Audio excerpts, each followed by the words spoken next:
Hi folks, I'm Jim Papandrea, and welcome back to The Original Church. Did the original church have bishops? Well, before we can get to that question, we have to define our terms. Because you see, every word has a range of meanings. Each word in one language doesn't mean just one thing in another language. And you can even look at the way the dictionary defines English words. It doesn't give you a single word definition. It gives you several words and phrases, so you get the whole range of meanings. So if someone tells you that a particular Greek word means just one thing in English, don't believe them. Ask about the range of meaning, right? So for example, the word that we usually translate bishop in Greek is episkopos.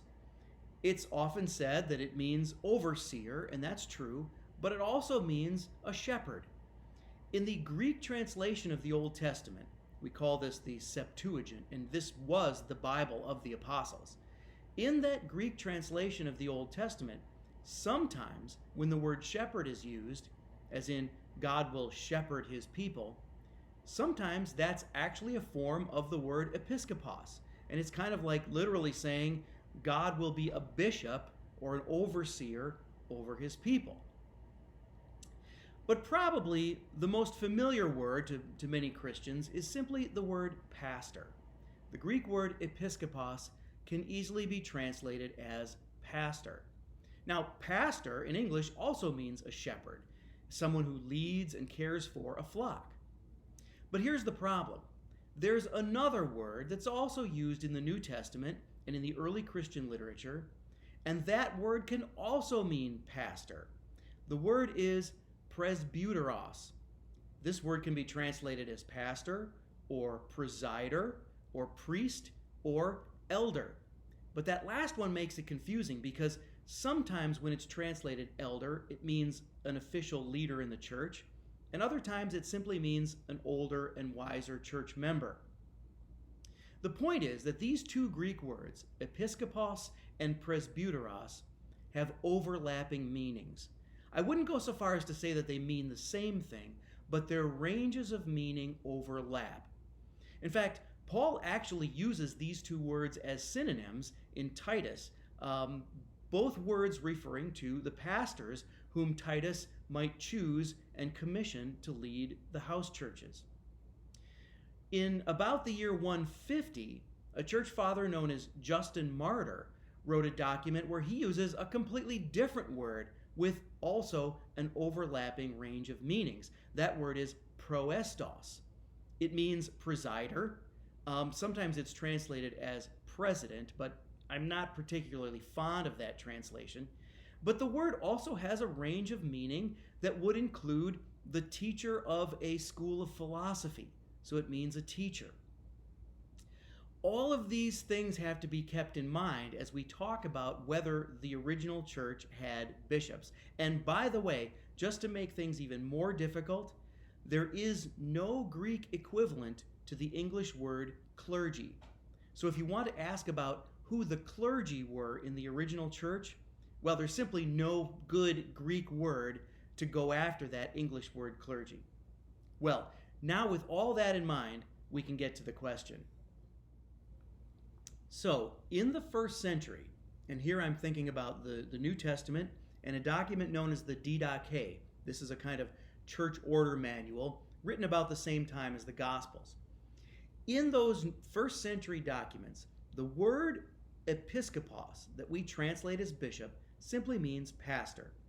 Now, of course, the apostles functioned as pastors at the beginning, but they combined the role of pastor with the role of missionary. So the apostles were itinerant. They moved around. They were still the masters overseeing their disciples, but it was their disciples whom they had chosen who were leading the local house churches. And in the first century documents, they are the ones who are being called bishops. So you had this kind of three-tier system. You had apostles functioning as itinerant regional overseers. You had the pastors who could be referred to by both words, episkopos or presbyteros. They were the bishops. They were the pastors. You can call them presiders, priests, or even elders. And then you had the deacons. and eventually there were also deaconesses. By the way, don't assume that the host of a house church is automatically the pastor or presider. So, for example, in Romans chapter 16, when Paul says he wants to greet the Christians who are meeting in the house of Aquila and Priscilla, that does not mean that Aquila and Priscilla are the pastors or the presiders over the worship in that house church. It simply means that they're the hosts. It's their house. Now, in Philippians 1:1, and also in a document we call First Clement, it's a letter by Clement of Rome, who was bishop at the end of the first century, there we get a phrase that is the closest thing to our English word clergy. There, the leadership of the church are referred to as bishops and deacons. Now, in your Bible, it might be translated overseers and ministers or something like that. But in the Greek, it says bishops and deacons. So the point is, if you set the apostles aside for the moment, you have these two levels of local church leadership. You have pastors, who in this case are called bishops, and deacons. The deacons assist the pastors who preside over the worship, and the pastors are under the authority of the apostles. Now, as long as there's only one house church in any given city, there's really no need to make a distinction between the words episkopos and presbyteros, and that's why the two words are used as though they're basically interchangeable throughout the first century. But then two things happen that change everything. First of all, the apostles died. And secondly, the church grows to the point where all the Christians in any given city can no longer fit in just one house church. The point here is that the growth of the church itself was a development that forced a clarification of the terminology. And so now the word bishop, episkopos, takes on a new meaning. As you have multiple house churches within a city, you now have multiple pastors, and naturally a council of pastors forms so that the pastors can all communicate and stay on the same page. If one of those pastors is the disciple of an apostle, well then, pretty naturally that person will continue to be an authority over all of the other pastors in that town. And it seems that in some places, that one person continued to be the sole presider over worship in that city until it just got to the point where there were too many Christians and they had to start delegating to the pastors of the other house churches. So the concept of a bishop became more stationary, connected to the cities as a kind of chair of the council of presiders, and also as a kind of authority over all of the house churches in any given city. So you still have this three-tier system, but what was in the New Testament, that is, apostles, pastors, and deacons, by the end of the first century becomes bishops, pastors, and deacons, where the word bishop comes to mean the regional authority, continuing in that master-apprentice relationship, just like in Kung Fu. The disciples of the apostles then became the first bishops, the first to be called bishops, and then their disciples became the next bishops. Now, it was never a kind of a ladder, as if the deacons become pastors and then the pastors become bishops. Some pastors did become bishops, but they always remained pastors and had their own house church congregations. And once in a while, a deacon became a bishop, but then he had to be ordained first. Generally, though, the deacons were the assistants to whoever was presiding over worship. And then the office of deaconess was added primarily to assist with the baptism of women.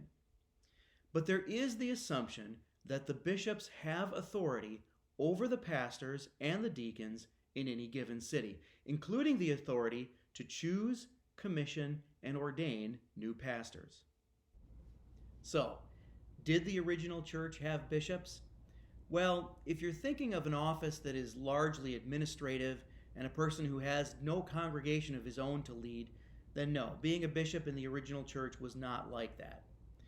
Did the bishops get paid? Was it a day job? No, it wasn't. In fact, I often have students who expect me to tell them that the hierarchy of the original church developed because powerful people wanted to stay in power, or rich people wanted to hold on to the money. But there was no money or power involved in being a bishop in the original church.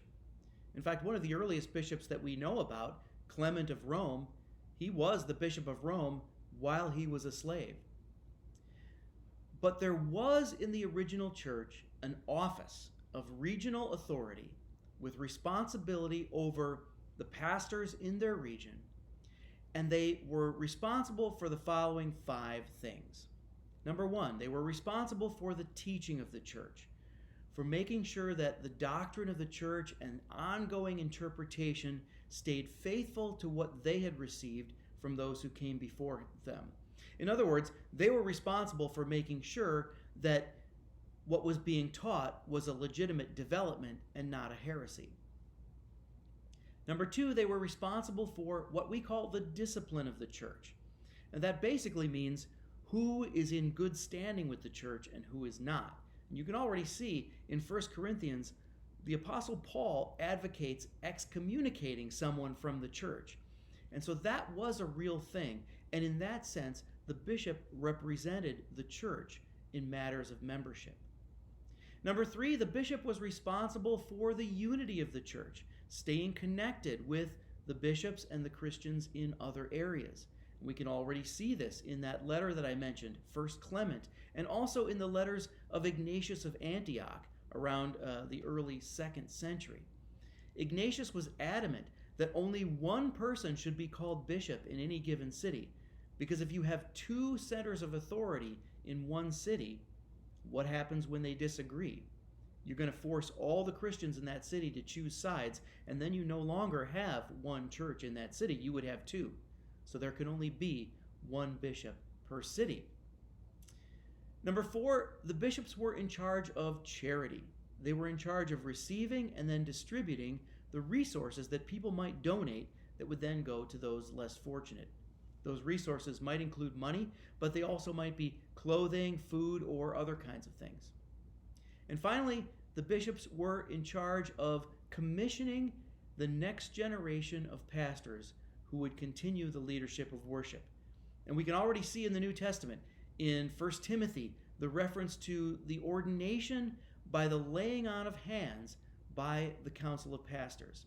And in Titus, Paul reminds Titus that he has been given authority to commission and ordain pastors. Now, in actual practice, the apostles were the first bishops. And the proof of this is that those who were first called bishops considered themselves the successors of the apostles. They were the next generation of church leaders, and this is where we get the idea, the concept of apostolic succession. So yes, there always existed in the original church an office like the office of bishop. And by the end of the 1st century, it was actually called the office of the bishop. And that's how it was in the original church. Hey, thanks for watching this video all the way to the end. I really appreciate that.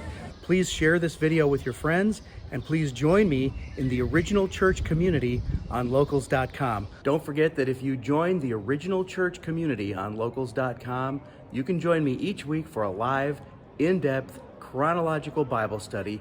It's live streamed every Saturday, but you can watch it later if you're not available. So join me for that, and I'll see you there. I hope to see you there. I hope to see you there, and I'll see you there.